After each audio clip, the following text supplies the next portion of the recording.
G'day, this is Schneider from the band Polaris, and you are watching Alicia Media on YouTube.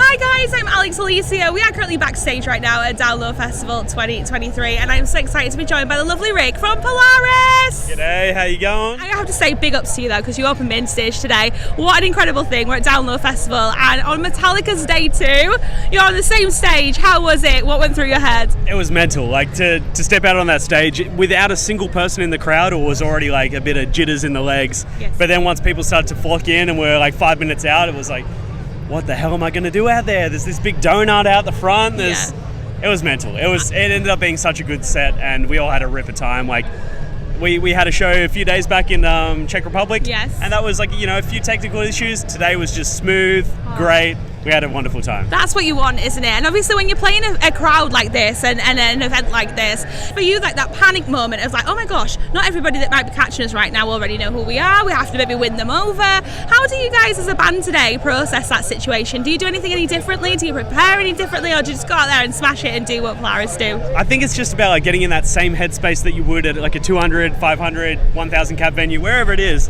It's the same thing. You're looking to impress people, you're looking to perform and entertain people. Yeah. And that's what you just got to do. Like, you don't look out there and go like, oh, that one person isn't into it, so I'm a bit bummed. It's like, oh, well, everyone else there is like, they're waiting to see something that's going to impress them. So let that be you. Yeah, and everyone's been loving it, because I've heard some like really good things about you guys from today as well. But I can't believe it. Like, what an amazing thing to have you here. And how do you feel like Download Festival compares to other events that you played, like you say, recently? I mean, we did, what was it called? Rock for People in Czech Republic. Yeah. That was actually really nice. We were in a tent though, so it was like, it honestly felt so similar to a show that we did in Melbourne or like mid 2020, I think it was. Wow. But, going back to like COVID. Oh, wait, no, it was 2020 after COVID.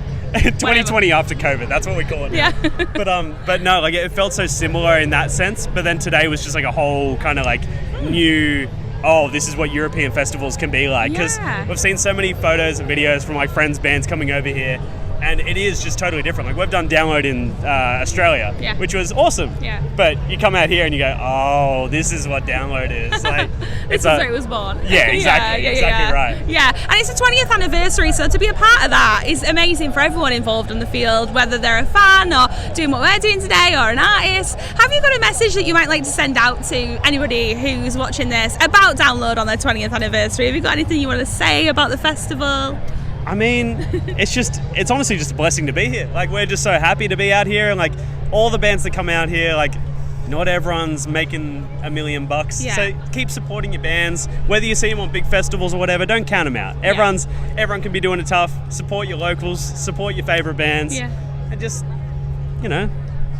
lend some support. I 100% agree, because I did. Wait, I feel like I'm asking for charity. No, definitely not. No, I do a show called The New Rock Show on Total Rock Radio, and that's what I do. It's all about just like getting those bands on and getting people listening, because there's so much talent out there at the moment, and you guys are one of them. So I absolutely love what you're doing, and I want to talk to you about your music now, because obviously you're working on the 3rd album that's coming. It's September, isn't it? Yeah, it is. Yeah, I cannot wait for this third one. We've tightened all the screws and fixed all the bolts and everything, and it's all in the pipeline for September now. Yes, I can imagine you're very excited as well. We are. It's been a long time coming. I mean, we got The Death of Me out just in time for the world to completely stop, so that was perfect timing. We fortunately got to get over here though last year with Alpha Wolf and Great American Ghost and Stepson. Got to play those songs and got to have a good time with that.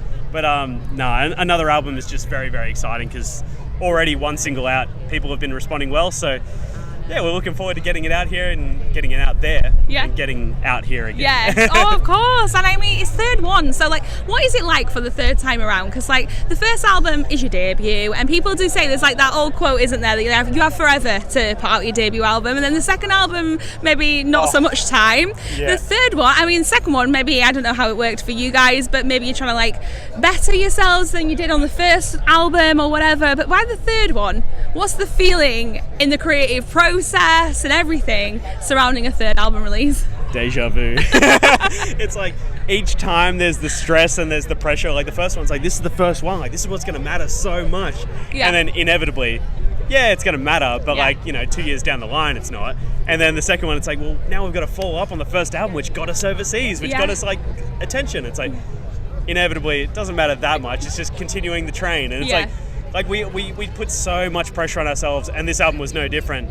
But I think that is just like a credit to ourselves of making sure that we're putting out the best material that we can. We're not phoning it in. We're not saying like, oh, enough is enough. We're saying, no, if we've got another week, we're taking that week and we're making sure that everything is as good as it can be. And I think, I don't know if that's a credit to ourselves or just a pain to ourselves, but it's helped us out to this point, I guess. Yeah, exactly. I don't think there's anything wrong in that kind of like approach at all. But what about the messages behind it? Like, what can you fill everybody in about Fatalism? Like, what is the theme running through this album, do you think? I think it was just like frustration and kind of like anger and aggression is kind of the underlying theme of it. Like the Death of Me definitely had like a sense of like, I guess it was like emo, like in like the title kind of encompasses that, but the songs did as well. Whereas Fatalism is kind of that underlying like feeling of like, oh, this is not going my way, but I know that that's out of my control, so I may as well just throw my head against the wall and just keep pushing on. And that's kind of the underlying theme of that. So yeah, I guess we kind of felt that as well. It's like another album, another push, another slog, but it's like we're going to get through this. We're going to feel like we've been battered down to the absolute bare minimum, but we're going to get through it, and we're going to get through the other side. Yes. So, what an amazing message. I cannot wait to hear it. And I'm assuming people can pre-order that now as well. Yeah, they can. Yeah, they can. So that's coming out by Sharp Tone Records and Resist Records if you're back in Australia.